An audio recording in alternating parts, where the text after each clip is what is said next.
Congress high command నిర్ణయం ఏంటి? Action తీసుకుంటుందా లేక వార్నింగ్ తో వదిలేస్తుందా? ఇదంతా ఎవరి గురించి అంటే మంత్రి కొండా సురేఖ సీనియర్ నేత చిన్నారెడ్డిపై సస్పెన్షన్ వేడి వేస్తుందా?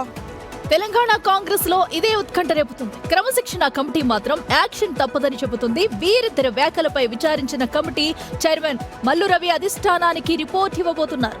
కొండా సుస్మిత వ్యాఖ్యలను మంత్రి సురేఖ ఖండించకపోవడాన్ని కమిటీ సీరియస్ గా తీసుకున్నట్టుగా తెలుస్తోంది. ఆమె ఇచ్చిన వివరణపైన అసంతృప్తిని వ్యక్తం చేసినట్టుగా చర్చ జరుగుతోంది.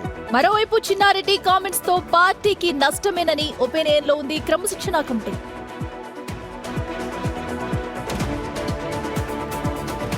మరింత సమాచారం మా ప్రతినిధి రాజిరెడ్డి అందిస్తారు.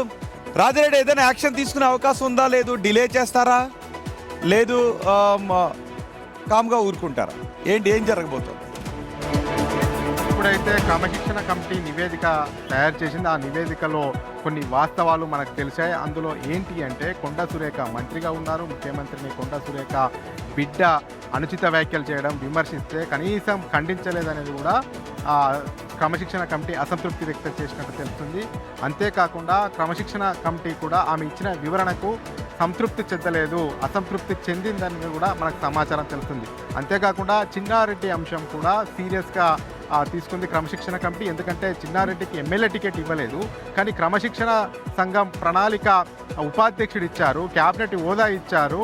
ఇన్ని చేసిన తర్వాత కూడా ఆయన అసంతృప్తికి లోనవ్వడము, టికెట్ ఇచ్చి డబ్బులు ఇచ్చి టికెట్ తెచ్చుకున్నారని ఎమ్మెల్యే పైన విమర్శలు చేయడం, ఇదంతా కూడా పార్టీకి ఒక నష్టం కలిగించే వ్యాఖ్యలు అనేది కూడా భావిస్తుంది. ఈ యొక్క నేపథ్యంలో ఇద్దరిపైన కూడా చర్యలు తీసుకోవాలనేది కూడా ఈ క్రమశిక్షణ కమిటీలో నిర్ణయానికి వచ్చినట్టు తెలుస్తుంది. అందులో భాగంగా నివేదికలో కూడా అదే అంశాన్ని పొందుపరిచినట్టు తెలుస్తుంది. మెజార్టీ కాంగ్రెస్ నాయకులు, ఎమ్మెల్యేలు, పొలిటికల్ అఫైర్స్ కమిటీ కూడా వీరిద్దరిపైన చర్యలు తీసుకోవాలని స్పష్టం చేసినట్టు. రాజిరెడ్డి, మరి హైకమాండ్ కి చేరిందా రిపోర్టు? ఏదైతే క్రమశిక్షణ కమిటీ రిపోర్టు ఇప్పటికి చేరిందా?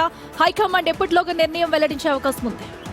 ఇప్పటికైతే పూర్తి నివేదికనైతే తయారు చేశారు, సిద్ధం చేశారు. ఈరోజు హైకమాండ్కు, పిసిసి అధ్యక్షుడికి, అదేవిధంగా తెలంగాణ కాంగ్రెస్ వ్యవహారాల ఇన్ఛార్జి మీనాక్షి నటరాజన్కి అయితే ఈ యొక్క నివేదిక ఇవ్వబోతుంది. ఈ నివేదికలో స్పష్టంగా వీరిద్దరి వివరణ పైన అసంతృప్తితో ఉన్నట్టు క్రమశిక్షణ కమిటీ స్పష్టం చేయనుంది. క్రమశిక్షణ కమిటీ ఖచ్చితంగా వీళ్ళిద్దరిపైన చర్యలు తీసుకోవాలనేది కూడా అటు ఏఐసిసికి, ఇటు మీనాక్షి నటరాజన్కి, అటు పిసిసికి రిఫర్ చేయబోతున్నట్టు తెలుస్తుంది. మరి ఏఐసిసి ఎలాంటి నిర్ణయం తీసుకుంటుందో సర్వత్రా ఉత్కంఠ ఉంది. మొత్తానికి చూసుకున్నట్టయితే ముఖ్యమంత్రి రేవంత్ రెడ్డి కూడా ఈ అంశాన్ని సీరియస్గా తీసుకొని నిన్న వ్యాఖ్యానించడం జరిగింది. ఇదంతా కూడా పార్టీ పరిధిలో ఉంది. క్రమశిక్షణ కమిటీ పిసిసికి, అదేవిధంగా ఏఐసిసికి నివేదిక ఇస్తుంది.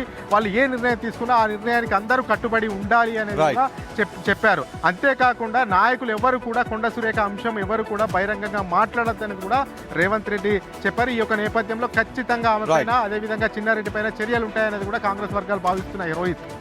Right Rajireddy, thank you. చూద్దాం మరి ఏదైనా చర్యలు తీసుకుంటారా, ఏం చేస్తారు.